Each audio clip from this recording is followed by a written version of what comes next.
안녕하십니까, 이광빈입니다. 우리 사회 문제점을 진단하고 지속가능한 사회를 모색하는 뉴스프리즘 시작합니다. 이번 주 뉴스프리즘이 풀어갈 이슈 함께 보시겠습니다.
국제유가가 고공행진을 거듭하고 있습니다. 고유가가 장기화될 거라는 우려가 짙어지고 있는데요. 금융시장 불안이 커지고 경기에도 악영향을 미칠 것으로 우려됩니다.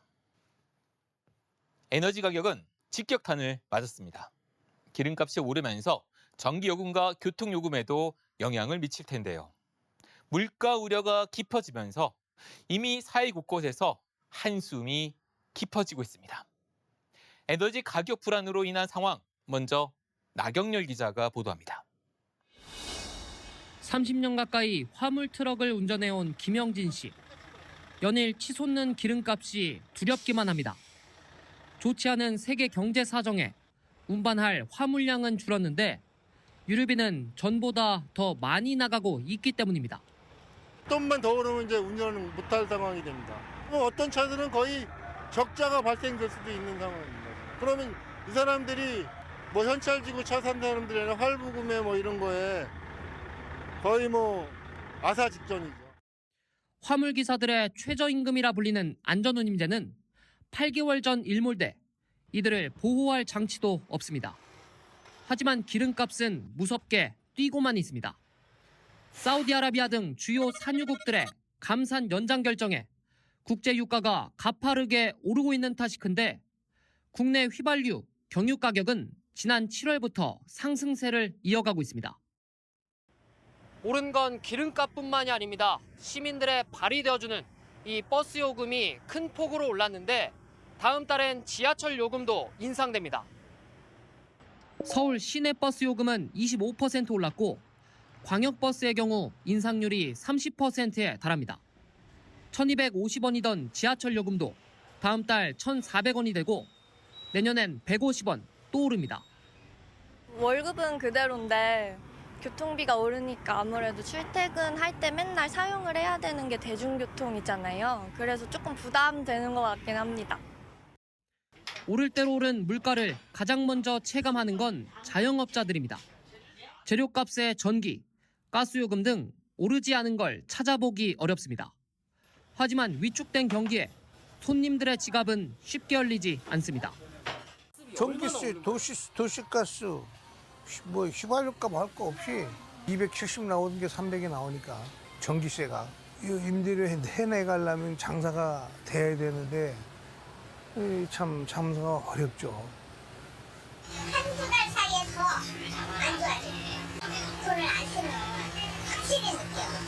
왜냐면 쓸돈이 많으니까 먹는 거부터라도 줄이는데 어땠는데. 경기는 침체되고 물가는 오르는 반갑지 않은 경제 상황 속에서 서민들의 한숨이 깊어지고 있습니다. 연합뉴스 TV 나경렬입니다. 정부와 정치권 모두 에너지 요금을 올리는데 부담스러워하고 있습니다. 정부는 유류세 인하를 연장하고 전기 요금 인상엔 신중한 태도를 보이고 있습니다. 조한대 기자입니다. 주요 산유국들이 연말까지 원유 생산을 줄이기로 결정하면서 국제유가가 배럴당 100달러를 돌파할 것이라는 전망이 가시화되고 있습니다. 이에 국내 유류비 상승과 이에 영향을 받는 전기, 가스 요금 인상이 불가피해졌습니다. 하지만 무턱대고 에너지 요금을 인상하기엔 국내 상황이 녹록지 않습니다. 지난달 소비자 물가 상승률은 다시 3%대로 뛰어올랐고 조만간 에너지 수요가 늘어나는 겨울철을 앞두고 있어 서민 생활에 직격탄을 줄 수 있어서입니다. 내년 4월 총선도 생각해야 하는 정부와 정치권 모두 인상 얘기를 하기 부담스러운 상황인 겁니다. 이에 정부는 올해 59조 원가량의 세수 감소가 예상되지만 일단 유류세 인하를 당분간 유지할 방침입니다. 최근 높은 국제유가 변동성에 대응하여 유류세 인하와 유가 연동 보조금을 10월까지 연장하였으며 향후 국제유가 추이에 따라 추가 연장 여부도 검토하겠습니다. 전기, 가스 요금 추가 인상에도 신중한 모습입니다. 한국전력이 고유가, 고환율 때문에 전기를 팔면 팔수록 손해인 구조이긴 하지만 한전의 자구책 마련이 우선이라는 겁니다. 적어도 근데 구조조정이라고 얘기를 국민들한테 그런 요금 조정이 필요하다고 얘기할 수 있을 정도의 수준이 되려면 뼈를 깎는 구조조정이 선행되지 않고는 그 얘기를 해서는 안 된다고 생각합니다. 한전의 내부 쇄신 이후엔 앞서 한덕수 국무총리도 한전의 위기에 우려를 보인 만큼 추후 요금 인상은 피할 수 없어 보입니다. 서민들의 생활을 고려하면서도 포퓰리즘을 경계하는 균형 잡힌 정책을 정부와 정치권 모두가 함께 고민해야 할 시점입니다. 연합뉴스TV 조한대입니다. 에너지값이 올라 소비자 부담이 커질수록 주택이나 빌딩에서 자체적으로 에너지를 생산하는데 관심이 쏠릴 수밖에 없습니다. 개별주택이 소형 발전소 역할을 하는 풍경이 점점 더 많이 생겨날 텐데요. 미국에서는 에너지 자립형 주택 보급이 늘어나고 있습니다. 태양광 패널과 배터리를 활용하는 것인데요. 유럽에서도 마찬가지입니다. 우크라이나 전쟁으로 러시아로부터의 저렴한 천연가스 공급이 제한되면서 유럽에선 기존 주택용 태양광 패널 보급이 늘어나는 데다 히트펌프 수요도 급증하고 있습니다. 유럽 주요 국가에서는 화석연료 보일러의 신규 설치를 금지하는 법안이 속속 통과되면서 히트펌프의 수요가 더 커질 전망입니다.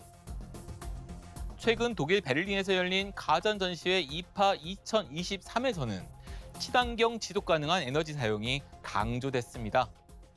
LG전자는 아예 고효율 에너지 기술을 집약한 소형 모듈러 주택을 전시하기도 했습니다.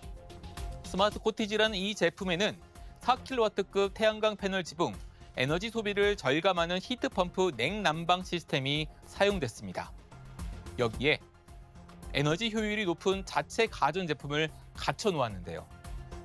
삼성전자도 이파 2023에서 1인 가구를 겨냥한 친환경 소형 모듈러 주택 타이니하우스를 전시했습니다.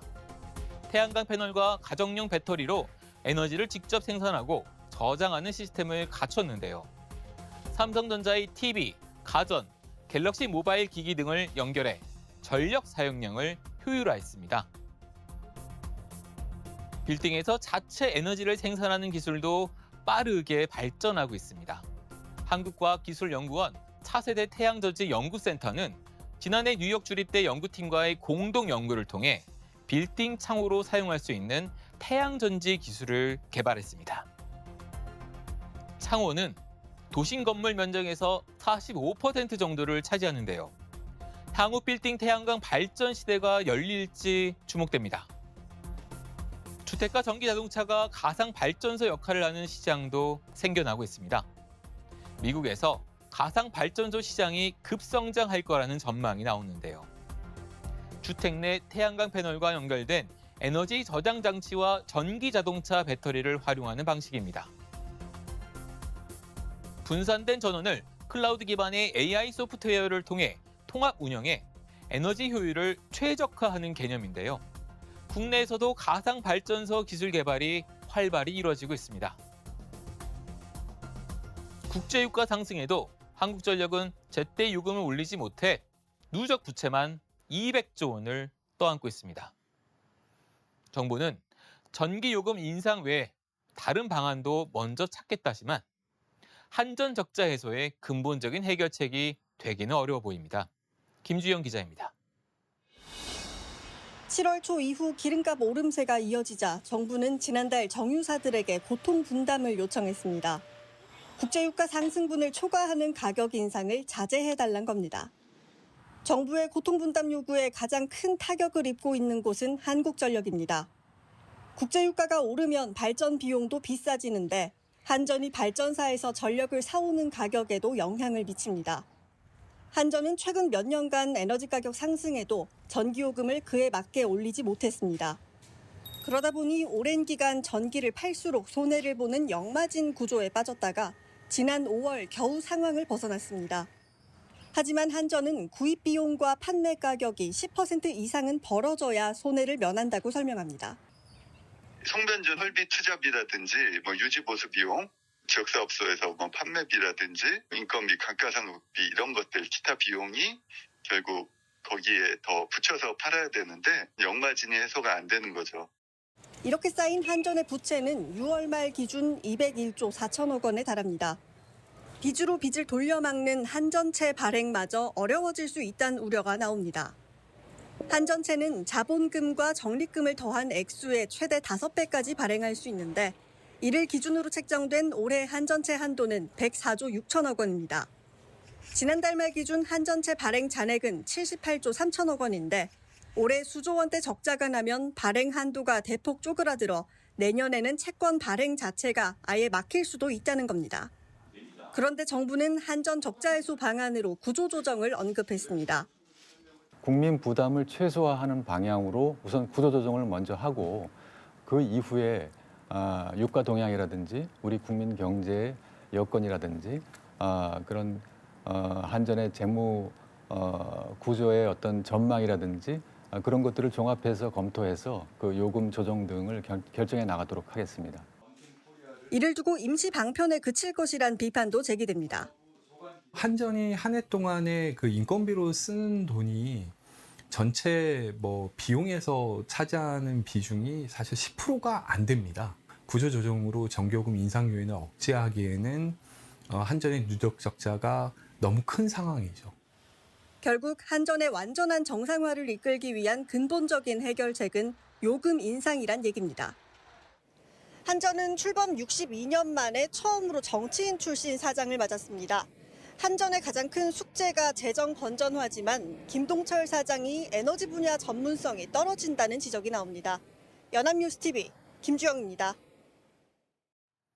지난해 우크라이나 전쟁 이후 배럴당 120달러를 넘어섰다 진정됐던 국제 유가가 다시 급등했습니다. 국제 유가 상승에 지난달 수입 물가가 4.4%나 오른 것으로 확인됐는데요. 수입 물가 지수는 7월에 이어 2개월 연속 상승했으며 지난해 3월 이후 1년 5개월 만에 최대치입니다. 이렇듯 국제 유가가 오르면서 물가 경로의 불확실성이 커지고 있습니다.